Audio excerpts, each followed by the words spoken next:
social medias. Same thing with Go MDMC.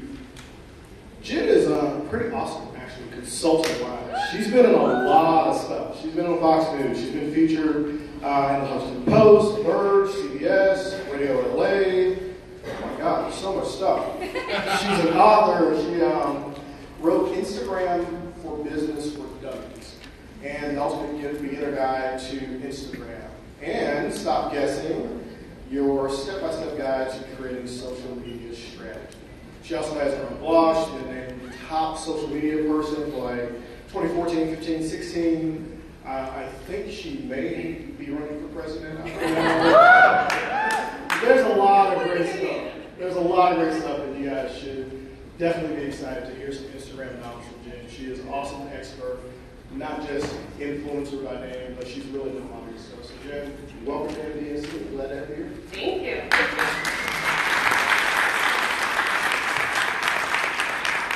Okay, I just want to say, I don't normally get nervous when I get on stage, but OMG, I've never been so nervous since the slides weren't working. The funds didn't come through, but we're all good now. It's fabulous. Just like my shoes and everything is okay in the world. Yeah, it's totally going to be okay. All right, so this is a really small stage, and I feel really awkward walking back and forth on it, but I can't stand still, so I'm going to move around a little bit.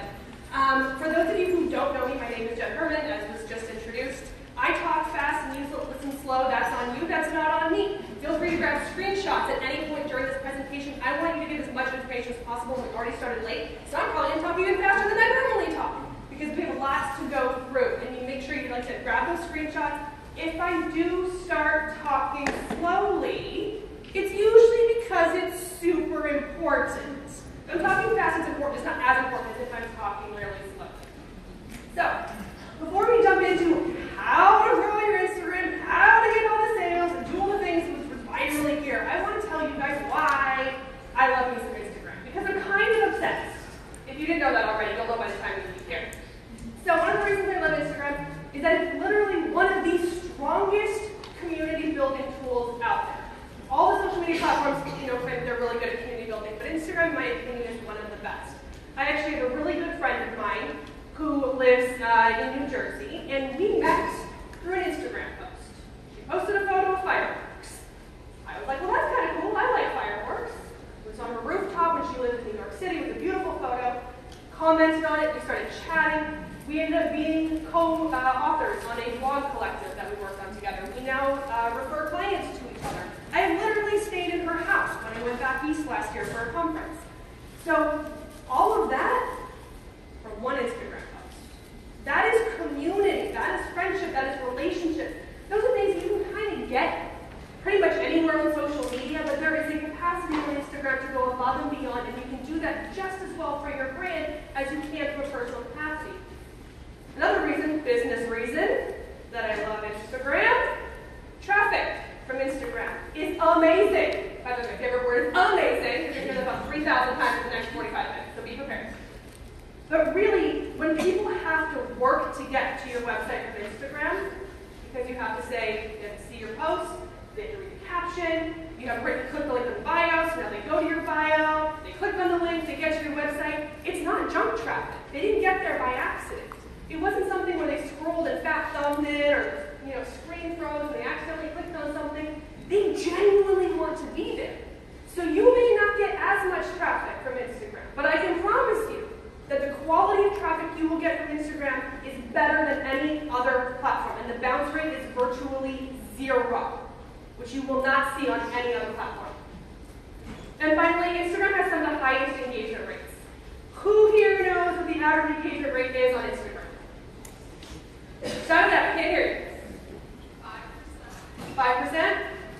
Anybody else want to take a guess? 2. Ding, ding, ding, ding, ding. 2%! Get excited, people! 2%! Do you know how amazing that is? Do you know what it is on Facebook? It's like 0.25%. Do you know what it is on Twitter? It's like a fraction of a percent. 2%! That's exponentially higher than what you get on any other platform. It's amazing!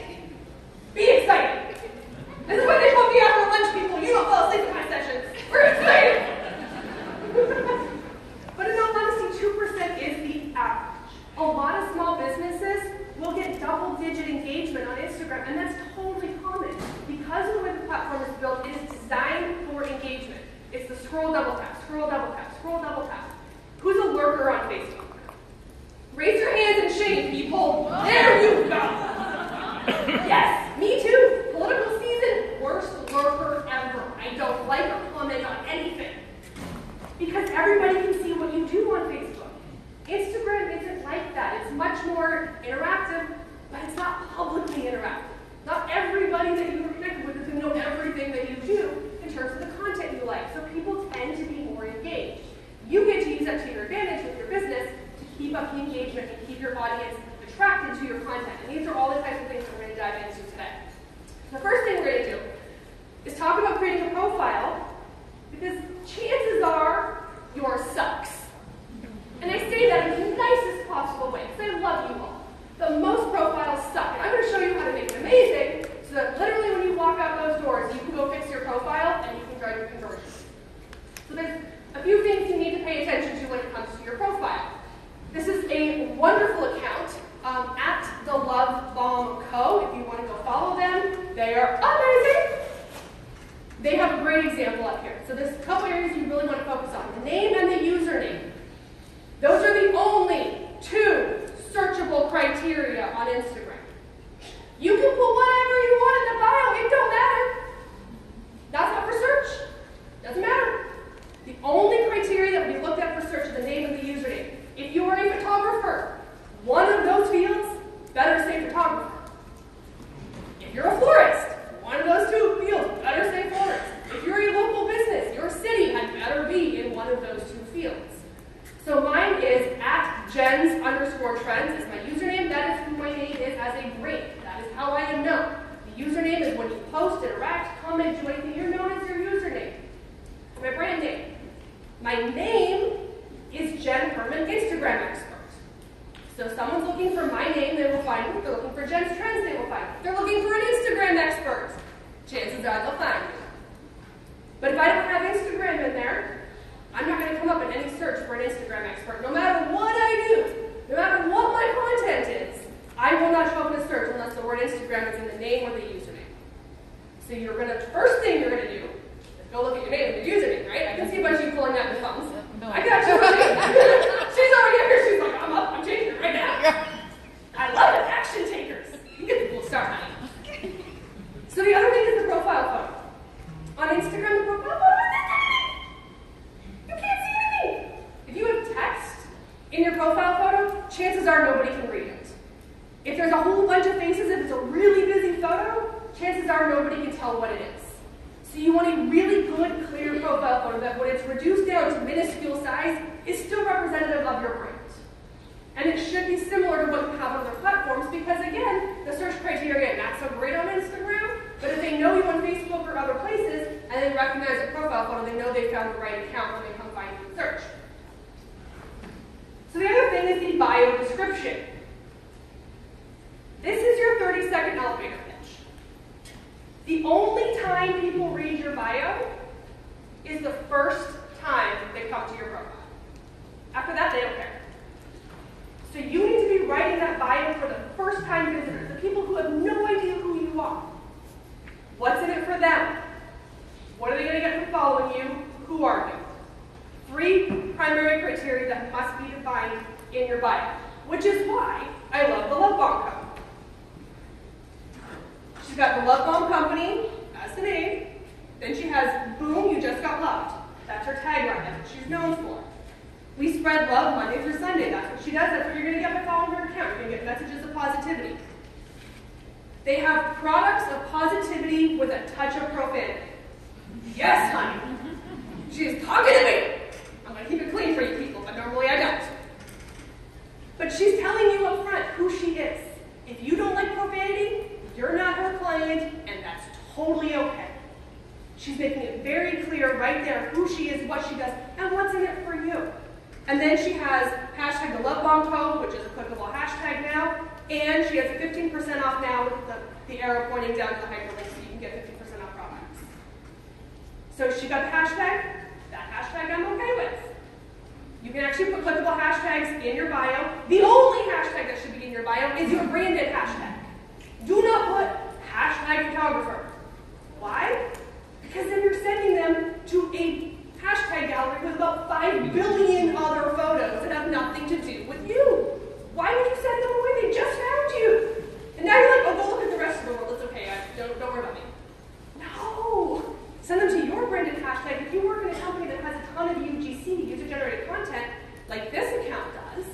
sending them to that specific hashtag is only going to show that person more of what she does. That is how you use a hashtag well in a bio. And then you're going to have your contact info. So you've got your URL in there, there's action buttons, we're going to talk about those, you can put your address if you're a physical location, any of that sort of stuff. The fun thing that Instagram likes to do, they usually do these things right when I go on stage, and I swear to God they listen to me. They like to change things every now and then.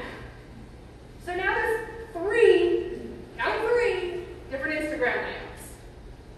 These are two of them. The other one is a completely different one, which is what I think they're moving towards. So the image on your right is my full bio.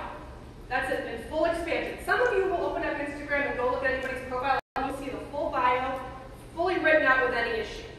Great, good for you. I don't see that. I see it truncated like this with the ... look. And they started rolling that out a few months back. Here's the thing. It doesn't matter what you see, because half of your customers are seeing it truncated.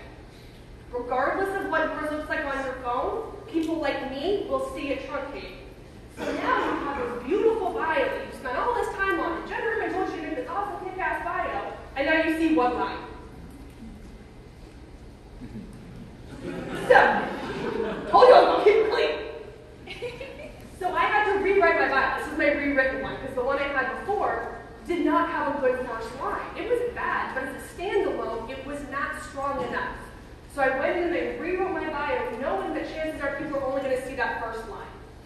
So you may want to go look at that bio. Again, even if you have a great bio, is it great for one line? Is it something that somebody sees that first line, they know immediately who you are, and will that motivate them to click ... more and read the rest of that caption?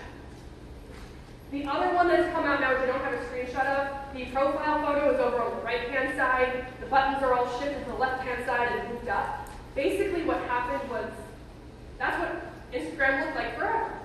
But when they introduced stories, and then they introduced highlights, what ends up happening, you can see in that right-hand image, you can't see any photos in their profile. So all you see is all the profile information, and it got so long that it was expanding beyond the length of the phone screen. And Instagram's like, well, we're a photo-based platform, but you can't see any content. So how do we get rid of that? Okay, well, let's truncate the captions, so we cut up some space. And then they're now redesigning to a new layout. So just to keep life interesting, we have 3 different options for you to look at. So here's some other examples I wanted to point out to you guys about good bios. I love Jill Boudreau. She is a real estate agent over in Maine, I believe. But hers is entirely personalized, and this is an old one. If you go look at her new one, she actually has 5 skydives now, I think. But she's got who she is, what she does. She's got that she's a real estate agent. She's got that she's got 4 children, 4 skydives, 2 marathons, and a real estate job that she loves. If you're hiring a realtor, this person is in your house every minute of the day. They're selling you a house, they're buying a house, whatever it is you're doing, this person is an integral part of your life.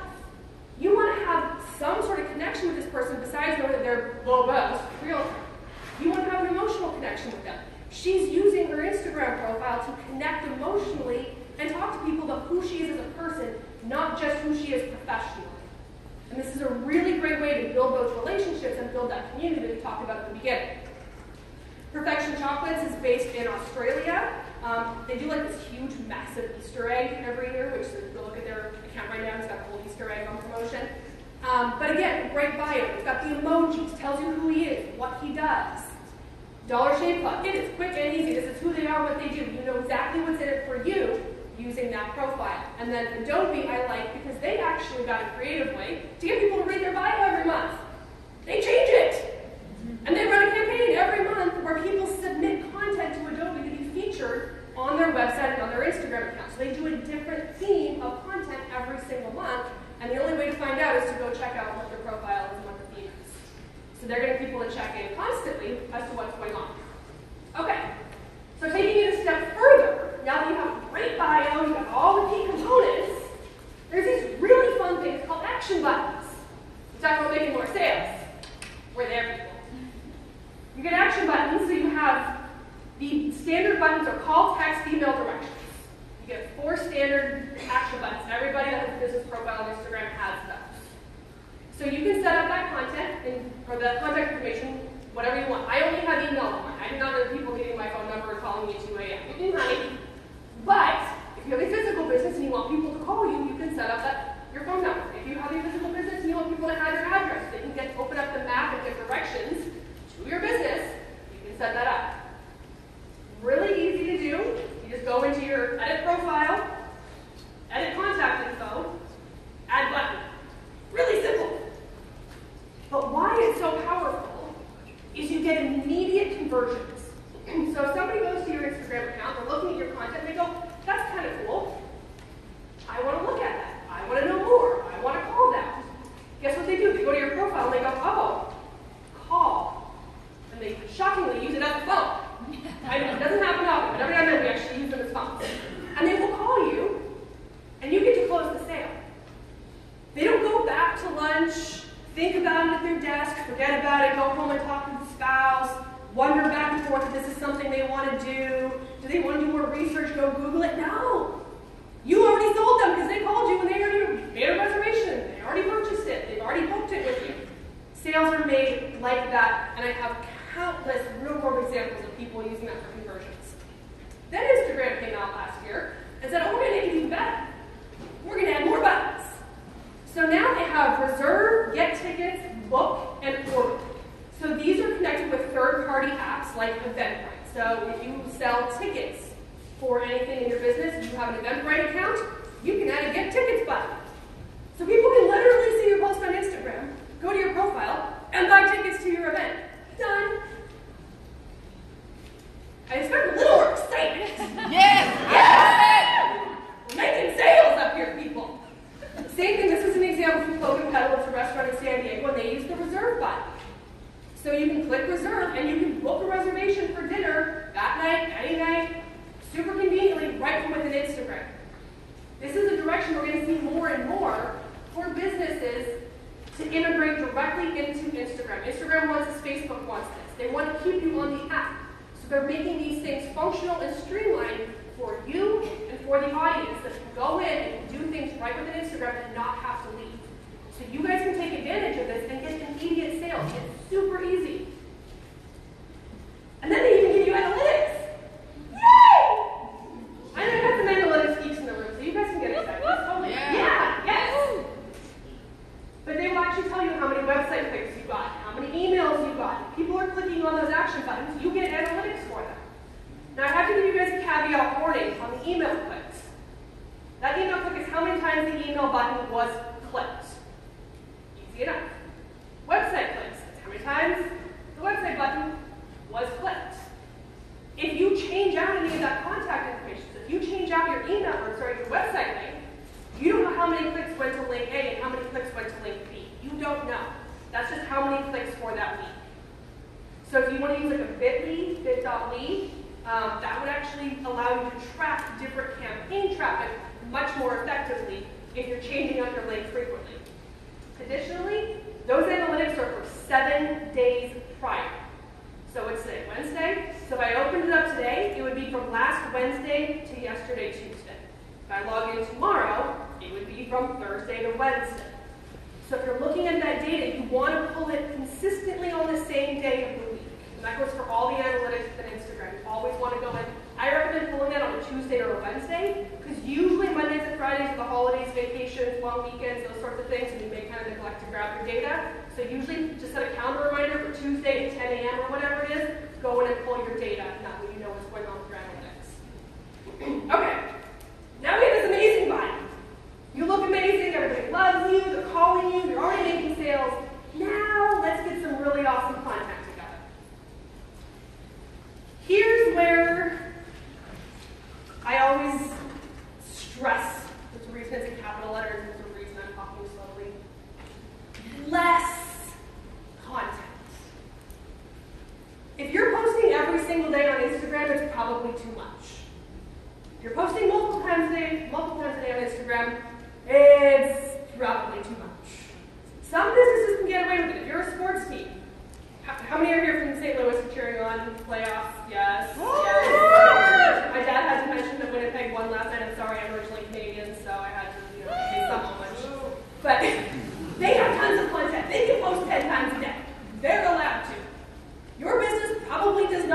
that kind of content overload, that can post that much content. Most businesses can get away with a couple posts a week. Once a day, if you're a really good B2C business and you have a lot of content. The reason why less is better is the way the Instagram algorithm works. And I can go on for like an hour just on the algorithm. I can out over this stuff. But the way the Instagram algorithm works is based on your personal preference. So if this side of the room loves me, and this side of the room doesn't really like me, and all people around the outside hate me, but you all follow me, you guys love everything I post, you will continue to see everything I post. The more you guys ignore me, the lower I go in your feed. Everybody around the room who follows me but hates me and never interacts with my content will stop seeing my content and will be buried so far down in their feeds. Regardless of the fact that these people love me, it has no impact on what you guys see. It's not a popularity contest like Facebook. Instagram is an individual contest. So if you're creating tons of content to check the box and say, I did it, I submitted content, I posted to Instagram, yay for me, but if it's not quality content and if people aren't seeing it, it's this group that keeps going lower and lower and lower in the feed. So instead of posting more content that's kind of crappy in hopes of getting more people to see it, you want to post less content and better content. I want it to be amazing. So I have a standard of expectation. If it's like it goes on Twitter. If it's good, it goes on Facebook. If it's amazing, it goes on Instagram. Cool? That's your posting standard to know when you go back to work on Monday, you're literally going to be like, nope, Jen's going to have to be amazing. So here's just a few examples. These are totally irrelevant to each other. They could be totally relevant to your brand. But just for example, we have the Ben & Jerry's. This is an older photo. When Anchorman 2 came out, we did the Scotch ice cream. So it was branded with a brandy suit and the ice cream. And it was funny, and it tied in, and it was relevant to their brand. It was relevant to their audience. You have the one in the middle. She's selling a watch. She's a fashion blogger, okay? I'm totally her target audience. It's fine. She's selling a watch. It's not a watch on a shelf. Buy me! Buy me! No. It's a watch with a beautiful burgundy sweater and those amazing boots. And it's fall. And I want the whole outfit. But I see the watch. It puts it in a context that makes me want that whole component, not just being pushy, pushy, pushy. Here's a watch. And it's not a watch on a shelf that's boring. Instagram is about pretty photos and driving people into an experience with your content. The image over here is from Soba Food, and this is a great example of color. So super muted, minimalistic background, and then this vibrant pop of burgundy colors. I just realized there's a whole lot of burgundy in that. I've never noticed that slide before. A whole lot of purple and burgundy. Who knew? So here's some more examples. So this example from the Brelli, the product is the umbrella. But it's this beautiful paint car in Cuba. It's this whole experience, again, tying in to the product. It puts you in an environment, it puts you into an experience. My friend and co-author Corey Walker was the middle one. Be like a postage stamp. Wait, what? That's going to make you stop in the feed. You read that, there's no way you're not stopping and be like, what? What do you mean? And then you read it, and she says, be like a postage stamp, stick to one thing until you get there. And then she goes on to talk about, do you have shiny ball syndrome? You know, squirrel. Yeah. Be like a postage stamp, stick to one thing until you get there. But that gets you to stop. It's bold, it's bright, it's captivating, and it's a message that makes you stop and pay attention. And then the image on the right is from General Electric, and while the image itself isn't so amazing, I love their caption because this makes it personal. So in this one they said, never underestimate the value of arts and crafts. This clean energy innovation started 3 years ago with a styrofoam ball and a toothpick. So they've taken something that's a multi-million-dollar piece of technology and talked about how it started in an arts and crafts room, like my kindergartner. I'm like, that's kind of cool, that's kind of fun, that's relevant. So they take something that might be so far above our normal comprehensive level, and they bring it down to something that is relatable to everybody who's reading that content. You need to be able to connect with your audience emotionally when it comes to Instagram. It is a very emotional platform. That is how it's so highly engaged. It's all photos and videos, all this visual content that drives an emotional response. But here's the thing, people. They want happy. Nobody wants to see dying puppies. Okay? That is not not going to get you engagement. That's going to get, scroll past that. Nobody wants to see that. We want happy. We want to feel good. So things like Beats and Charity, which is a cancer charity in New Zealand, they do exceptionally well on Instagram. They're a cancer facility. Everything is yellow. It's the color of happiness. And everything they do is post positivity. So in this case, they've installed a bell that when children in remission leave the hospital, they ring the bell when they leave. And this was explaining that. So it's a positive message around what they do. And that's an emotional connection. Who's following TSA on Instagram? See, I got my peeps in the front row. Okay, yes, people in the back too, I love you. Okay, seriously, get out your phones, you can thank me later. Follow TSA, they're amazing. And trust me, I get it, like, TSA, aside from the fact that yes, they work through the government shutdown and everything, nobody likes TSA, okay? They're probably the most hated organization on the planet. And they kill it on Instagram, so if they can do it, you all can do it too. But for example, if you see something, say something, but don't saw something. If you saw something you see at the airport, there's a good chance you won't make your flight. We know it's a cutting-edge tool, but it'll have to go in your check bag. And all of their content is this fun, witty content. I'm like, that was some delayed laugh. I'm like, that was funny, people. I got a couple pages over here. Maybe I've read it too many times. But they also do Q&A, and they will answer your questions, and they will give you feedback on things. They feature the dogs that do all the, the drug sniffing and bomb sniffing dogs and everything. They feature the dogs. Dogs do really well on Instagram, people.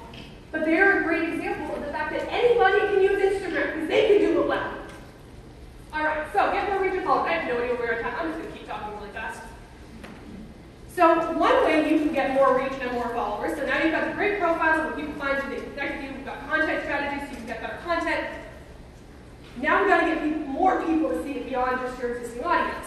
Resharing to stories is one of my favorite things on Instagram. Ironically, I don't have that function. It happens. Some things don't get rolled out the way they should. I have it on my other accounts, I don't have it on my main account. But everybody that has a profile, when you go into your settings options, it'll say allow reshare. You want to turn that on for a business profile. For your personal profile, with friends and family, maybe you don't want that turned on. For a business profile, you always want that turned on because what happens is they get to share your story to their audience. So I will share a lot of educational content about breaking news on Instagram, new features, new updates, all that sort of stuff. Well, what happens when I do that, all of a sudden my audience goes, I'm sharing that. So I think my last post, I got 91 shares. I'll probably double my reach and exposure on that post. Because all the people that follow me that went and shared that to their audience, what happens is my post shows up in their story. So now they can click on it, they go to my post, my profile, and then they go, wow, that's pretty smart. Who is this person?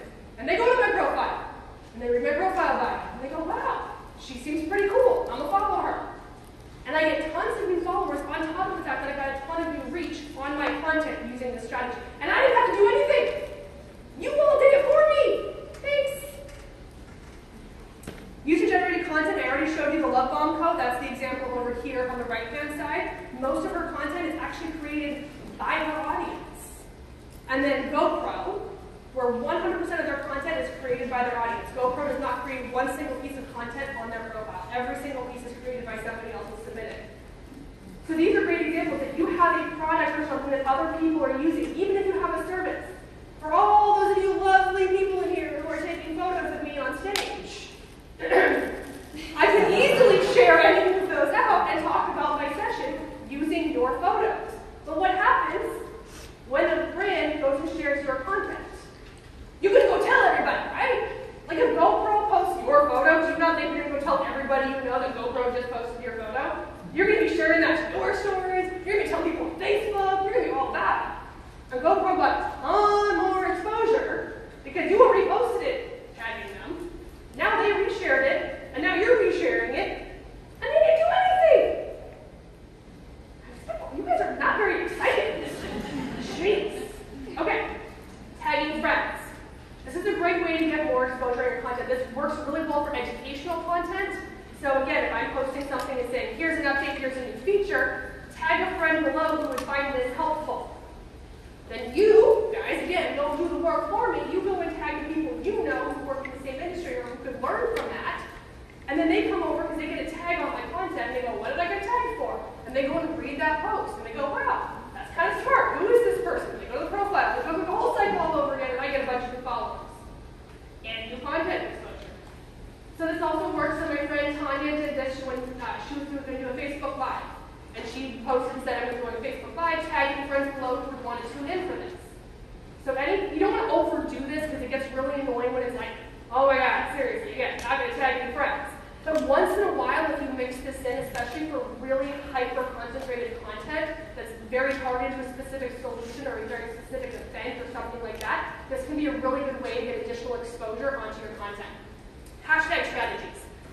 Okay, super secret recipe that I tell everybody. Who here was in my morning session? Got a few of you, yes. So we're going to talk about hashtag strategy this morning. So I'm going to go through this. I want you guys to get this. You're going to want to grab screenshots. And then you're going to go to jenstrends.com. That's Jen with 2 N's, jenstrends.com, and search for Instagram hashtags. And you get all my blog posts that are totally free. I'm not going to get your email address or anything crazy, but you can research this in much more detail because I could literally spend an hour just on this topic. So you're going to create at least 10 to 20 hashtags per post. You can do up to 30. The more the better. And no, I'm going to preface this right now because I know one of you is going to ask the questions. It doesn't matter if you use the same hashtag over and over. Cool? Good? You can use them all in one, all over time, as many times as you want. Don't matter. That was a whole thing that went on a little while ago. I know you guys are going to ask questions. So I'm just going to clarify that. So you're going to use your own custom branded hashtag, something that's specific to you. I use hashtag JenStrends and hashtag Learn from Jen. You're going to use trendy or themed hashtags.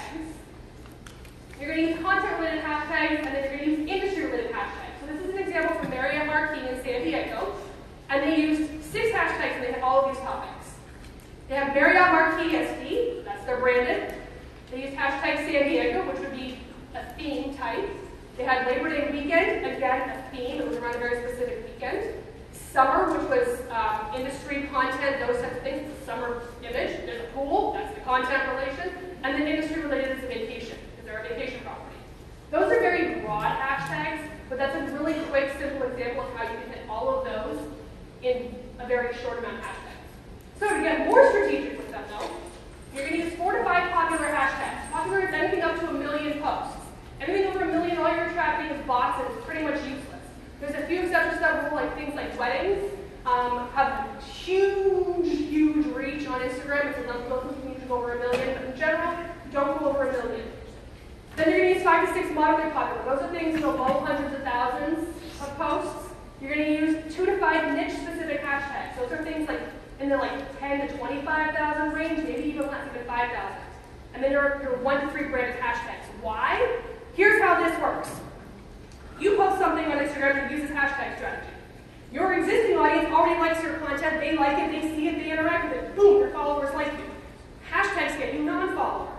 So the popular ones get you an initial burst of activity. Boom! The moment you post it, you start getting activity. And Instagram's like, oh, dang, okay, cool. Then you've got these moderately popular. Because the popular ones, those die in minutes. Like literally within minutes, you're buried in the archives and you don't matter anymore. The moderately popular keep you active for hours into days. So people are going in there and searching those things and they're seeing your content, they're interacting with it. So now Instagram's like, well, dang, honey. You got like immediate boost of activity, you got people like paying attention to you over a number of hours and days. From non-followers, your followers are like, you figured this thing out, you created some good content. We're going to reward you. In the niche specific hashtags, you are now a top post. What happens when you're a top post? You are the first thing people see. And if you're using the right niche specific hashtags, that is how you get conversions. That's how you get sales, customers, followers, whatever it is you want. Because you put the right hashtags in there with the right strategy, when people, and those top posts can be there for months.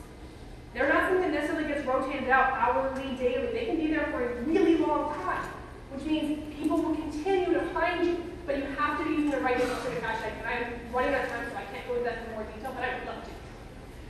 Follow event hashtags or hobby hashtags. This is my total ninja trick. So I don't go to every social media conference out there, but my target audience are people who need help with social media. Most of them are at social media conferences. So I go and troll the hashtags for every major social media conference, even if I'm not there. Scroll down tap, scroll down tap, scroll down tap, and I just go through and like all of their contacts. Why? Because now all of you who are posting with MDMC see me showing up in your feed. I haven't done it, so don't think, it's not that I don't like it, I just haven't gone through this yet. But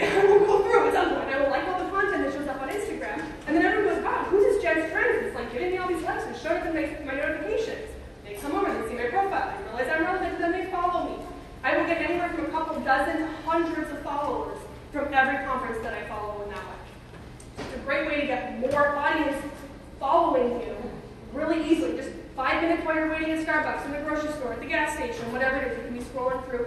Find the hashtags or hobby hashtags that are related to your audience, where your target audience are hanging out, not where you want to be. Okay, to be really effective in wrapping it up, build a community first. You guys, it is about community. It is about building relationships and serving those relationships. You want to create educational, entertaining, and relevant content. You want the content that is going to make them happy. I don't really care about you. I do, but I don't. I really care about them. Because if they're happy, and they keep giving you reactions, then you're happy. So in the long run, I do care about you. But in the short run, I care more about them. Mix up your calls to action. The constant click on the link in my bio gets old and worn out. So don't always use that. Use, tag 2 people below. Call us. Click the call button. Book a reservation. Click the book a reservation button. You can mix up those calls to action to keep people paying attention to what you have to offer. And finally, you guys, it is Instagram. I can talk for 6 hours about strategy with you guys. But it is fun.